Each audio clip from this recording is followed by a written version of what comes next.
Hi guys, இன்றைக்கி நம்ம தக்காளி ஊறுகான்னு சொல்லலாம், இல்லைன்னா தொக்குன்னு சொல்லலாம். இது 6 மாதம் ஆனாலும் கெட்டு போகாது. இது எப்படி செய்யலான்னு பார்க்கலாம்.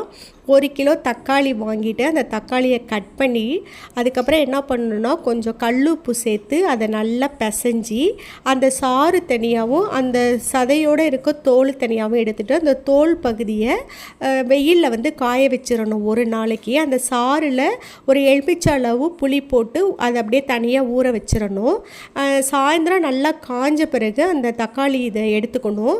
அதை எடுத்துட்டு நம்ம வந்து ஒரு 20 கிராம் 25 உள்ள மிளகா, அந்த மிளகாவை சட்டியில் தனியாக வறுத்து எடுத்துக்கணும்.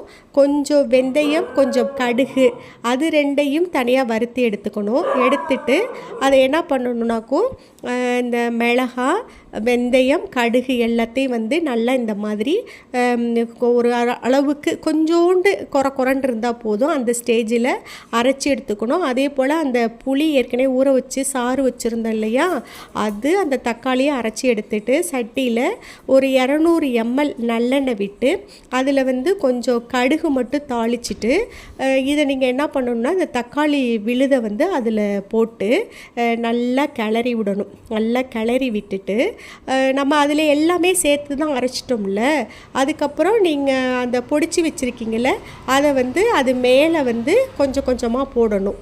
நமக்கு தேவையான காரம் எவ்வளோ தேவையோ அந்த அளவுக்கு போட்டுக்கணும். ஏற்கனவே நம்ம உப்பு போட்டிருக்கிறோம்.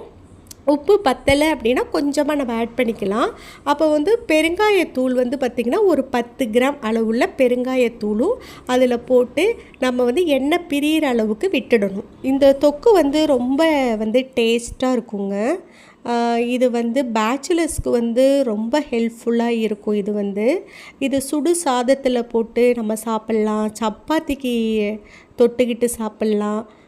ரொம்ப சுவையாக இருக்கும். ட்ரை பண்ணி பாருங்கள். நல்லா இருந்தது அப்படின்னா என்னோடய சேனலை வந்து லைக் பண்ணுங்கள், ஷேர் பண்ணுங்கள், சப்ஸ்கிரைப் பண்ணுங்கள். தேங்க்யூ.